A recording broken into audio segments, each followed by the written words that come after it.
Oke, kembali lagi di channel Horror Experience. Dan perkenalkan, nama aku Dina, aku mahasiswa psikologi tingkat akhir yang sedang magang di Rumah Sakit Jiwa Pusara. Sebuah bangunan tua yang sudah nyaris ditinggalkan, terletak di pinggiran kota. Sudah dari awal aku tahu tempat ini tidak biasa.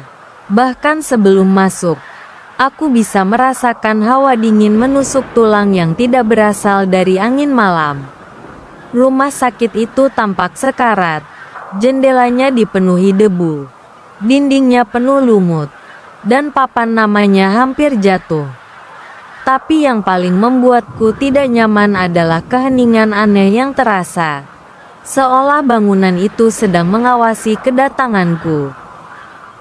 Kepala perawat, seorang wanita tua bernama Burani, menyambutku dengan pandangan tajam dan nada suara datar. "Kalau kau ingin tetap waras selama magang di sini," katanya tanpa basa-basi, "jangan naik ke lantai 4. Sudah kami tutup.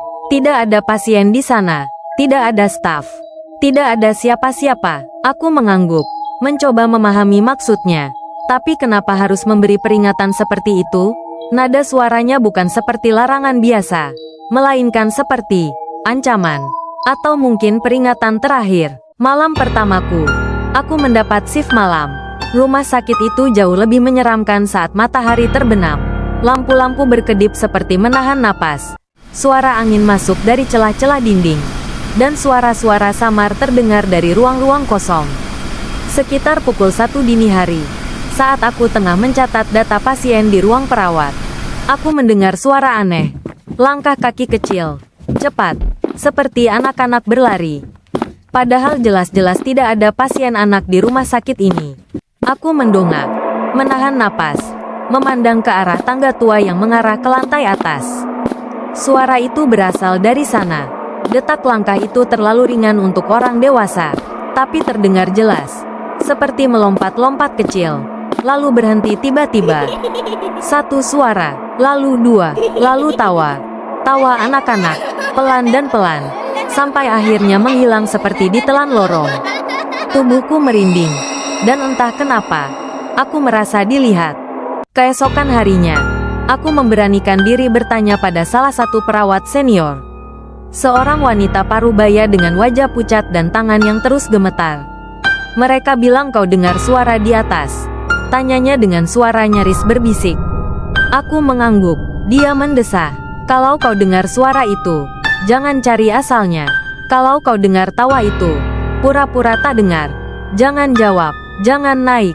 Mereka suka kalau ada yang penasaran." Wajahnya saat itu benar-benar terlihat seperti seseorang yang pernah melihat sesuatu. Tapi aku bodoh. Malam kedua, aku membawa senter dan memutuskan untuk naik.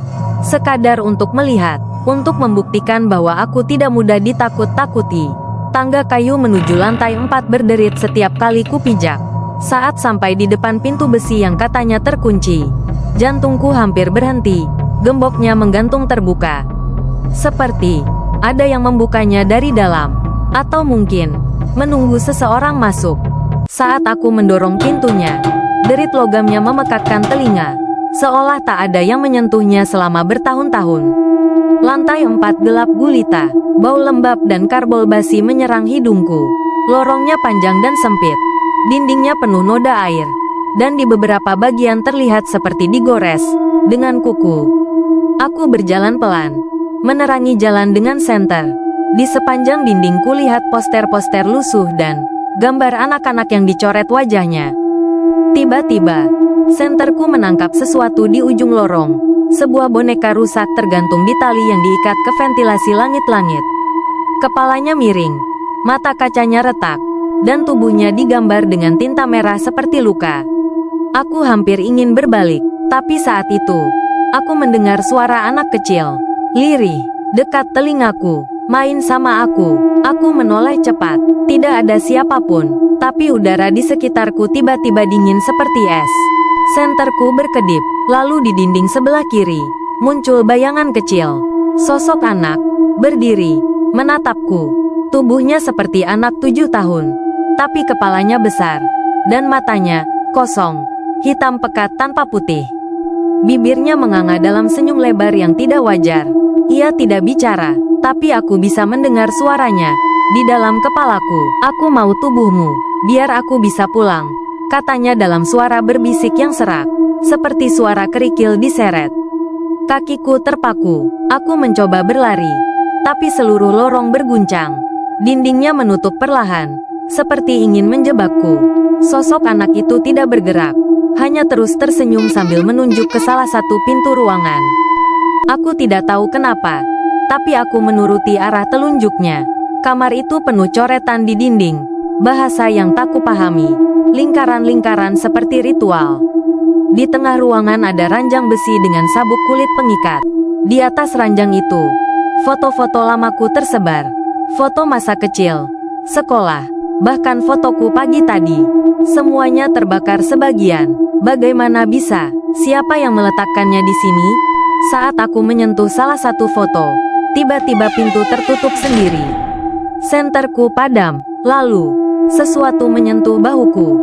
Perlahan, dingin, seperti tangan kecil. Aku tidak berani menoleh. Nafasku tercekat. Lalu terdengar napas kecil di telingaku. Kalau kamu tidak mau menggantikan aku, siapa lagi? Aku menjerit dan berlari keluar. Tapi lorong itu berubah. Tidak ada tangga, tidak ada pintu, hanya lorong yang terus memanjang. Lantai dipenuhi jejak kaki anak-anak, jejak kecil. Sebagian berlumuran darah. Tawa anak-anak mulai terdengar dari segala arah. Aku menutup telingaku, tapi tawa itu terus masuk ke dalam pikiranku, menusuk seperti jarum. Lalu aku melihat mereka, anak-anak itu, belasan, lusinan, semua muncul dari kegelapan. Mata mereka kosong, kulit pucat seperti mayat. Mulut mereka tersenyum, semua tersenyum, kecuali satu. Anak laki-laki itu berdiri di tengah. Wajahnya datar, tapi matanya penuh dendam. Dia melangkah maju dan berkata, "Aku sakit, aku dibuang, sekarang kau gantinya." Aku tidak tahu apa yang terjadi selanjutnya. Yang aku ingat, aku jatuh, lalu semuanya gelap. Saat aku membuka mata, aku sudah berada di ruang IGD. Mereka bilang aku pingsan di tangga lantai 3. Tidak ada siapa-siapa yang melihatku naik. Dan, menurut mereka, lantai 4 telah disegel total bertahun-tahun. Sudah tak bisa diakses sejak kebakaran 1998. Tapi sejak malam itu, aku mulai bermimpi buruk. Mimpi yang selalu sama. Aku berada di ruangan putih. Dindingnya berdarah. Anak-anak itu duduk di sekelilingku, menyanyikan lagu anak-anak yang nadanya rusak. Dan anak laki-laki itu berdiri di tengah, menatapku tanpa berkedip. Lagu itu selalu berakhir dengan tawa. Aku mencoba berhenti magang, tapi setiap kali aku mengemasi barang-barangku, foto-foto dari lantai 4 kembali muncul di tasku. Bahkan ada satu foto baru. Aku berdiri di lorong lantai 4, tersenyum bersama anak-anak itu. Padahal aku tidak pernah berfoto di sana. Tidak pernah. Tubuhku mulai berubah. Aku merasa bukan diriku lagi. Kadang saat bercermin, aku melihat anak laki-laki itu tersenyum dari pantulan. Mataku merah, kulitku pucat, dan ada bisikan dalam kepalaku yang tak pernah diam. Kau sudah dipilih. Tak bisa kembali.